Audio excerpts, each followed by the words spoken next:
Welcome to Web3 and Me, presented by FLOLiO. I'm your host, Jeremy Weber, and I'm joined, as always, by the man with the freshest haircut Hello, in the Netherlands, Dan hello. Bondelak. Dan, besides looking just dope as hell, how are you doing today, buddy? Doing great. I feel like I feel much lighter now. All my hair's gone, Yeah. and of course you're the expert on this area, On the hair? or the lack thereof. Dan, I think you were still in grade school the last time I had hair on my head, so. It's true. Maybe it's true. Well, right on, man. How you doing this week? It's been interesting.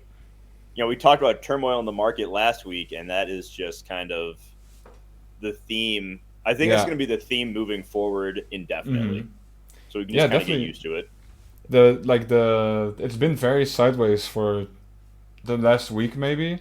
Like obviously it makes sense like with the Ukraine Russia situation, Yeah. but I think at the start, it we still saw some projects kind of do well and some projects actually like pumping like the old days.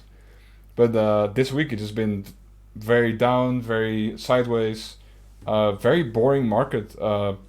Not too much happening. Most projects flopping. A lot of rugs. The whole Yeah. Kevin thing. Oh, we'll get into Kevin. Don't Oh you yeah, worry we're about gonna that. deep dive into Kevin. Deep Kevin dive into verse. Kevin.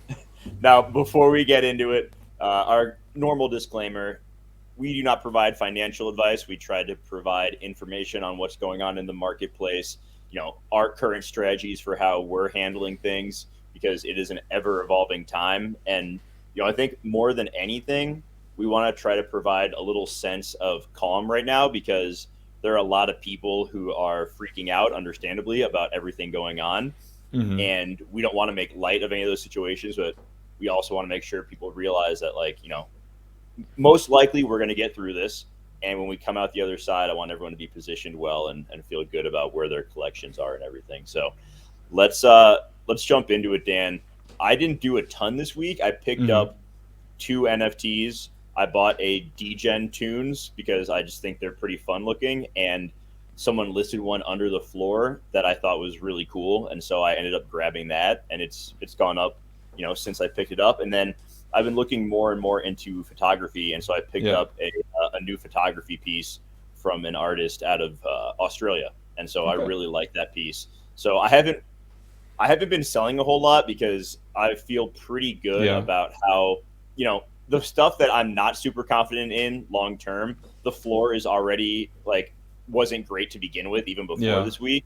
But the majority of my portfolio I feel pretty good about long term, and I'm not really looking to move too much of it. So I guess I'm happy about that. What have you been going? What's been going on with you? Yeah, I've been doing probably the most I've ever done in any week of NFTs, but mostly it's been mostly just listing stuff, but not for like floor price, but like really having stuff listed just for the chance that someone is like, oh hey, I really like this one in particular, I'll overpay for it. Um, just because like I have a lot of projects over the time that I've spent like buying NFTs that are just not really worth holding on long term. So I've just been like, okay, I'll list it like above floor, and then I'll see if it eventually maybe goes up and then gets bought, or someone is like, hey, I really want to buy this one, for, like I don't know, for like an aesthetic reason. So yeah, that's basically what I've been doing. It's just been listing most of my stuff for above floor. I flipped a Wonder Pal, and then I bought a new one, and it turned out pretty well. The rarity wasn't too crazy. I think like rank 2,000 out of 10,000, but it has this like full like dog costume on, which is like a it's stuff people like, right? So it definitely has the aesthetic value going. Okay, nice, nice. Yeah, it's been the market's been really slow. Like I Mm-hmm. said, a lot of fear right now, and that's been Yeah. the case with financial markets, crypto markets.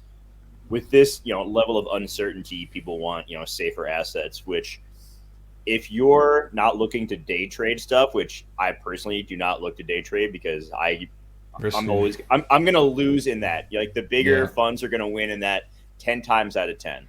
So, I have a pretty long time horizon here. And if you're in that situation, now is a great time to be looking at buying some higher quality projects Yeah. on the cheap. I'm not saying like go look for every project listed at zero point 0.1 ETH because a lot of those are going to go to shit. But Mm-hmm. now is an opportunity. We've seen it with Cool Cats. We see it with Gutter Cats. We see it. I mean, Bored Apes and Mutants, those are still very expensive, but they're down from their highs. There are a lot of really solid projects. Azuki is back to single digits. They had been hovering close to 15 just Yeah. within the last couple of weeks. So there are a lot of projects that if you believe in some of these teams long term and you're not sweating what's going to happen in the next 1 to 6 months, even maybe even longer, there's a lot of opportunity out there. So I would caution against panic selling. If you need cash, I get it. Like, you got to do what you got to do. Also, I want to point out it's okay, and this might sound weird coming from an NFT podcast. It's okay to step away from the NFT market for a little bit and just kind of let things sit. Like, there are more important things out there than NFTs right now. So if it's causing you like a lot of stress and anxiety, just like step away for a little bit. It's going to be all right. The market will still be here, hopefully, when you come back. And if not, then you got some tax write-offs for next year if you make any money. So, Yeah. It's been. Let's talk about Kevin. I think we should just get right into it. Yeah, we're just you want to dive into Kevin? I want to just rip the Band-Aid off. Let's do it. Dan, is Kevin ruining the market? In a way, yeah, definitely. But Yeah. I don't think it's any different than any other like flavor of the month meme thing. But it just sucks so much like liquid out of the market, and it's just kind of frustrating to see, right? So this little green like miscreant of a monster. Oh, I'm gonna share my screen right now. Yeah, for the people that We are got you, listening for the in, it's around 7 minutes, and it all originated from the Pixelmon like the failed drop that they had. And man, we saw the Kevin Punks go up to like 3 point something ETH, and like it sucks. It sucks so much liquidity out of the market, but it's I like the meme. I think I tweeted saying I love Kevin or something, and then a whole like couple days, like 2 days later, I'm like, No, I it no wasn't longer even love 2 days. Kevin. Daniel, it was 24 hours later. Yeah, you 24 turned on hours. Kevin. I was already tired of it. Everyone's posting it's overused, and people are like milking the hell out of it for money and. Dude, I got so much shit for people for making jokes about Kevin. Like, it was a lot. For those who aren't aware, Pixelmon, was it last Friday that they revealed? God, it I might think have. I think it was just a week ago. So 1 week ago, Pixelmon revealed. We had discussed them before. They did a Dutch auction for their collection. This is Kevin, by the way, if you're watching right now. He's so handsome.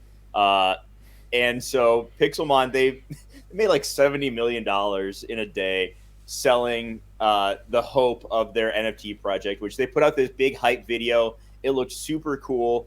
It kind of looked like this open world game, that's pixelated, that looked really neat. And then they revealed the NFTs, and my God, Yeah. I don't know if I've ever seen anything so terrible in my life. I mean, It that wasn't great, no. talk about the ultimate shit show. And the creator of the project went on and said that there would be no refund, that they would work on getting it to look better, which I don't even know what that means.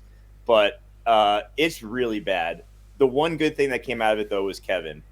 And I've gone back and forth on this. I think the original Kevin is really funny, but I agree with you that all of these derivatives are an absolute disaster. I mean, do you follow like the NFT whale alert on Twitter? Yeah, they had this one tweet where it was like, popular projects or something? They tweet out every hour like, floors that are being swept or mints that are taking place, like popular mints. And there was one of them that had like 8 projects, and 7 of the 8 was a Kevin derivative. Kevin this, Kevin that. And so not only did $70 million worth of liquidity get taken out of the market on Pixelmon, but all these people are dumping money into these Kevin derivatives that are 100% going to zero within the next few weeks. Now, I do think if you have one of the original Kevins, I don't think that that's a stretch to think that it could be worth something in the long run. I jokingly made a tweet that Kevin would be worth more than the gold Mega Mutant Bored Ape here within 10 years, Uh, which I guess people took that seriously. I was just messing around, but Everyone in your Twitter takes your jokes seriously. I Like guess I I don't know gotta what's like happening. I don't know if I need to put parody in my account or something, Set but like yeah, people, satire. yeah, right. But I At this think point, with how we've seen it with like the MFers and other Pepe's and all of these things, like the memes. We live in a meme culture, and those mm, last. And there's things are cyclical, and there's a very real chance that in the future, the Kevins uh, provide some level of value. And it's yeah, interesting because I think the chance of hatching a rare, a Kevin from the eggs are propping up the value of those Pixelmon eggs right now. definitely.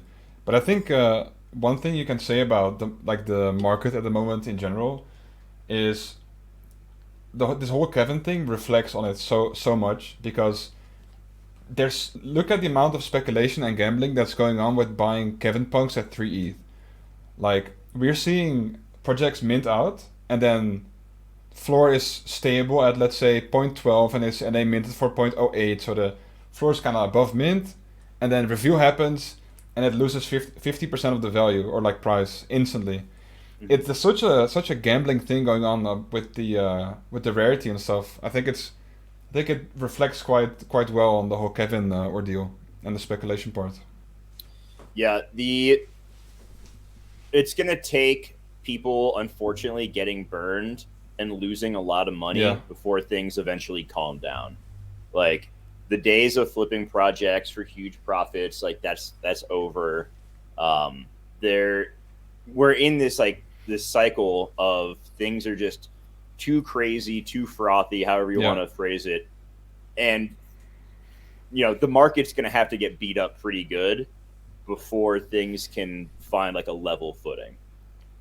And we keep hearing that Coinbase is coming and they're going to bring a whole bunch of new people in.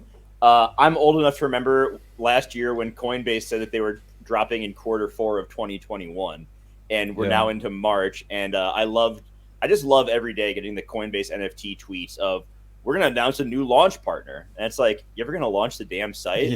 Like Yeah, right. what are we doing? It's gonna So be a rug as well, like the Pixelman art reveal. yeah, and There's gonna be like a Kevin marketplace or something. I think the people who were hoping that it would bring in a ton of new collectors, I don't know if that's going to be the case, especially now.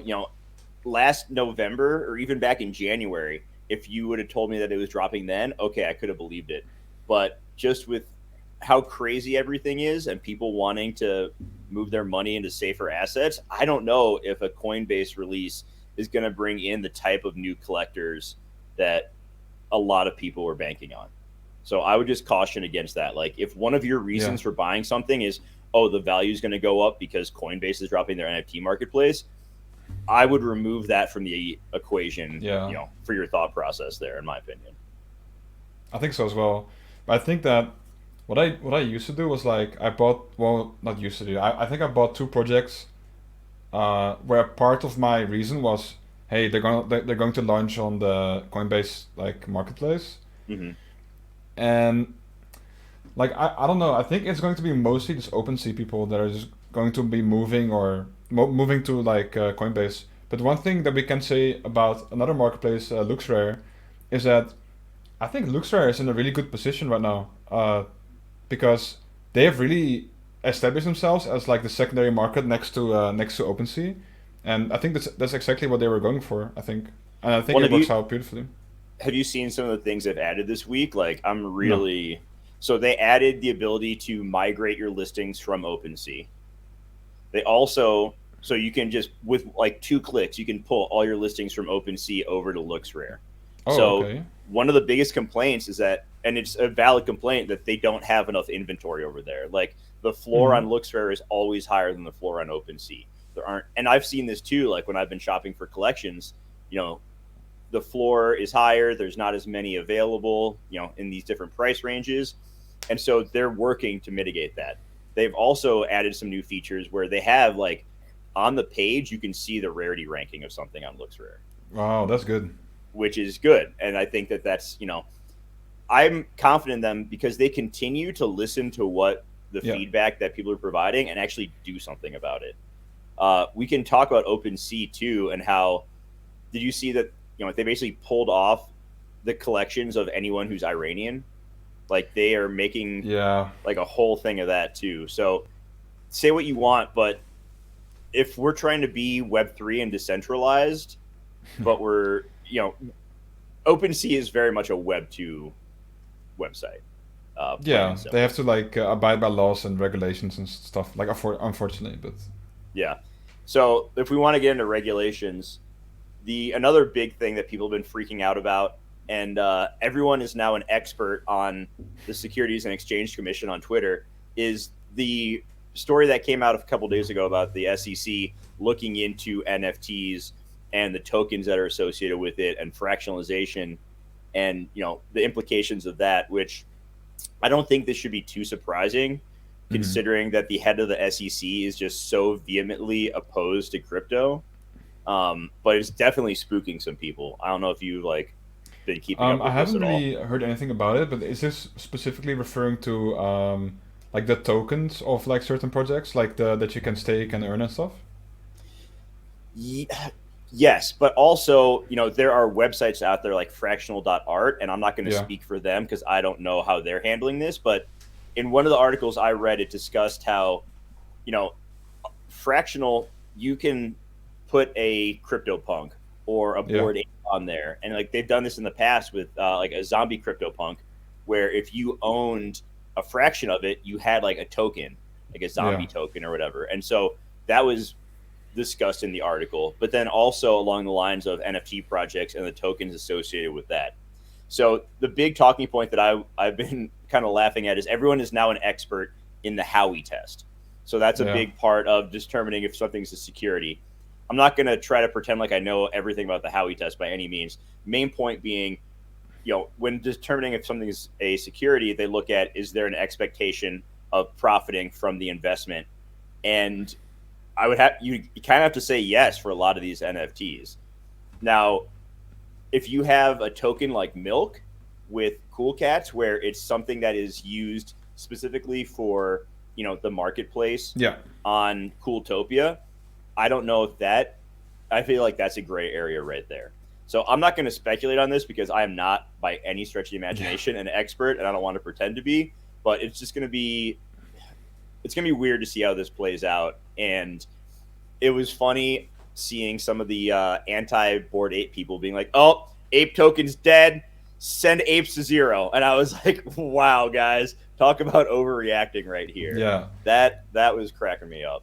I think that like I as well know absolutely nothing about like the rules or like the legal stuff behind it, but I do know that almost every single project that launches a token is like, so this token has no value. It is only used for like interacting with our systems, and like we do not provide like liquidity or like any exchange stuff. The all community made, blah blah blah. So I think that projects have really been careful approaching this like area. So hopefully there will be no casualties in terms of projects getting like destroyed by the what's it called, SEC. Yeah, Yeah. yeah. So that's gonna be it's gonna be an interesting one. So we talked a little bit about OpenSea looks rare. There was a really crazy exploit earlier this week Yeah. on the treasure marketplace. Mm-hmm. So did you keep up with this? My initial exposure to it was I was checking crypto prices and I saw the price of Magic, which Yeah. is the token that they use, just like a straight line down Yeah. for a minute and then kind of like pop back up a little bit. But I Yeah. guess there's a contract exploit where a bunch of people had their NFTs taken. Yeah, I believe it might have been.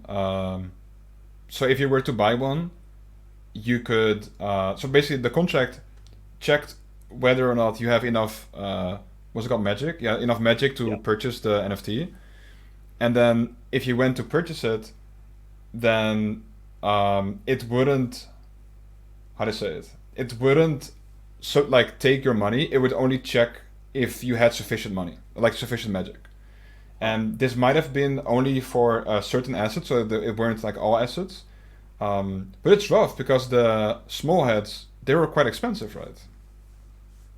Yeah. Yeah. So I did see that, like, of those that were taken, a lot of them were actually picked up by, good actors in the community who, like, Okay, discovered this exploit, grabbed them real quick so that's that, good. a person who was acting a little bit more nefariously couldn't come and grab them and, take Wow, advantage of the situation. So I respect. will say, I got a lot of, and there was, not too long ago when we had some of the OpenSea exploits, there was someone who put a bot out there that essentially, if something got, listed, you know, under, like, way under the floor, would, like, Yeah. pick it up to make sure that it wasn't being, like, stolen. So Wow. it is nice seeing, like, people in the community who know how to do these things, like, quickly act on it and try to make sure that no one's getting completely screwed over here. So I will give Definitely. people props for that one. Uh, so did you donate any money to the Ukraine Ethernet account or Ether I did account? it. I did it myself, but I know some friends that did. But mainly for the reasons being like that they were they were told it was going to be like a crypto airdrop. Yeah, Because like for me right now, like charity is a little bit hard. I don't have too much. I don't earn too much flipping these JPEGs, but yeah, it's nice to see that they got a lot of money coming in from crypto in general, which a is great to ton. Yeah, see. I saw some people that were kind of upset because I think there were only a select few chains that they would give the airdrop out to. So there were some people from other chains that were like, "Wait, why aren't we getting anything or whatever?" But yeah. Justin Sun, who is very well known in crypto and NFTs, and he's, I believe he's one of the creators of Tron. okay, He was all up in arms about it, and I mean, I'm sorry, but if the only reason you're yeah, donating right now is because you're hoping to get an airdrop, then, in my humble opinion, you can piss off. Like, that is, yeah, what are you doing here? Like, there yeah. are They see more it as like an important. investment, you know. But it's Yeah, supposed to be there like are. charity, right? I don't. If I'm donating something, I'm not expecting to get anything back. It's a Yeah, yeah, donation, and it was pretty. I found it to be kind of gross to see the chart of the amount of donations that came in after they announced that there was going to be an airdrop. Like, yeah. there was this graph, and it was like, a steady amount, and then, here's a tweet, and there's going to be an airdrop, and it just shot up. And I was like, really, guys? Like, that's what it Yeah, took for it's you to. If you don't want to donate to something, don't donate to it. That's fine, but don't just do it because you're going to get something in return. Like, yeah, that's it's pretty. quite sad to see, but Yeah, unfortunately, we live in a world where a lot of people just don't care about charity, yeah, or whenever they do, like they expect something back, or like like a profit. They see it as like an investment. So again, it just plays into the whole speculation market that where it's gonna like a little bit too heavy on the speculation side of things, I believe. Um, but yeah, definitely. yeah. And there was that NFT drop last weekend. We discussed it last week on the show, The but rescue, the relief one the that was relief, put, actually. Yeah. yeah, and it did really well. They raised $1 million for Ukraine in, I Wow. think, like 30 seconds. Like, Jeez. everything sold out immediately, and it was really cool to see that. And I'm happy that money is going to a good place, and the secondary sales are as well. And I think, that is one way, I guess, that you can add a piece of artwork from a collector that you like for a lower price and know that the royalties are going to charity. Yeah. I think that's pretty cool. And then, did you see that, we've talked about Xcopy? Did you see that he has a piece Yes. that's up On for variable, I charity? think, right? I think it's super rare. I'm gonna, real quick. I'm gonna It just might be. on my end pull it up. Yeah, I But might be mixing things up just because they're both like rare, both have the word rare in it. So, yeah, but it was a I saw his tweet. He was just like, "Oh yeah, by the way, my stuff is on variable or super rare. Go like everything going to Ukraine. Like yeah. okay, So like out of nowhere. it's the auction has 3.5 hours left. The Yeah. title of the piece is Special Operation. Current high bid is actually 165 ETH. Wow, I thought you were gonna say like dollar, Nope, but that's even more, right? 165 ETH. Yeah, and there's still 3.5 hours left. Like, I wouldn't be surprised if this cleared 200, 300 Ethereum with all of the money going to Ukraine. So I think That's that's great. really cool. It's great to see. That is one of the great things. Say what you will about NFTs and Web3, but if people put their mind to doing some good with this technology, there's a lot that can be done. So Definitely. it's really easy to get caught up in the rug pulls and some of the negativity out there, and I struggle with that myself. But there are a lot of really good people in this space who are trying to do some good. So Yeah. I'm pretty happy about that.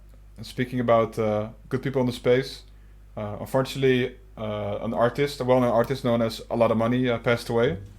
And they were like really one of the OGs. I don't know. Have you ever heard of them before?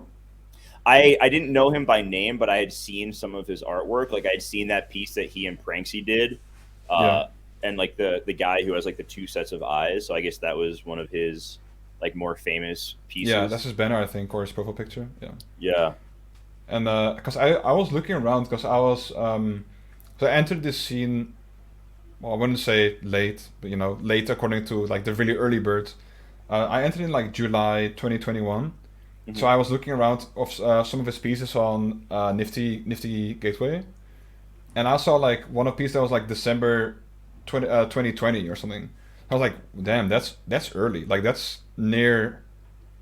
like very near the start of like when it really like gained some traction. So you know, gotta pay your respects to the like the OGs of the scene. So it's really sad to hear that they passed away. Yeah, from all accounts, it sounded like he was a great guy and obviously very well respected in the FT scene. So very unfortunate news that came out this morning. So I think, oh, one more thing I want to talk about. Hmm. So if you listen or watch the show, you see that FLOLiO symbol in the top. We can't drop too much here, but we've been able to start testing the FLOLiO site, which is hopefully launching in a few weeks. And I got to say, I like it so far, Dan. I don't know. Yeah, We can't say too much because I know that our bosses listen to this, and I don't want this to come up in my next performance review. But I think so far, I think it's really cool, and I'm excited for the people to get to see what we have coming out. yeah, definitely. And like once again, what we always say is that we can kind of mold it and shape it to our hand, to because we both, we've both been around the block. We know websites like IC Tools, or like other similar websites where we just really like certain like aspects of the site. So we can kind of like create the tool that we really want ourselves. So yeah, looking forward, it looks great. It works really well because we had a phase one website or like an early alpha website where we could play around with it like quite some time ago, and that was really like Web two, right? It wasn't that great, but now we have this like new website and it's just smooth and it's very it reacts very well. So yeah, it's great. I can't wait to see everyone use it and hear some feedback from the community, and yeah. Yeah, I mean, it's obviously not going to be perfect right out the gate, but I think it's going to provide a lot of value for people because I know that like when I'm shopping for stuff, I still don't have like one website that I go to for everything, and I think that that's what we're building for FLOLiO. And Yes. don't want to get too much into it, but I think the browser extension that is Mm. going to be available for the marketplaces is going to be super cool. So I'm pretty excited for that. Agreed. Yeah. All right, so we are going to leave it on that note. Just once again, a friendly reminder: it's okay to step away from NFTs for the weekend. Like, Yeah. come back on Monday. It's all good. Go enjoy some family time, enjoy some time with friends, loved ones, whatever. The NFTs will still be here, and you know, just know that no matter what, if you're watching the show, Dan and I sure as hell love you. Yeah, So that's for for sure. Dan, for the whole team at FLOLiO, we appreciate you watching Web3 and Me. Like the stream, subscribe to the channel, share with friends. Don't bomb my Twitter account with negative comments, please. I'm not fudding anything. And we will talk to you guys next time. Love you, All everybody. right. Bye bye.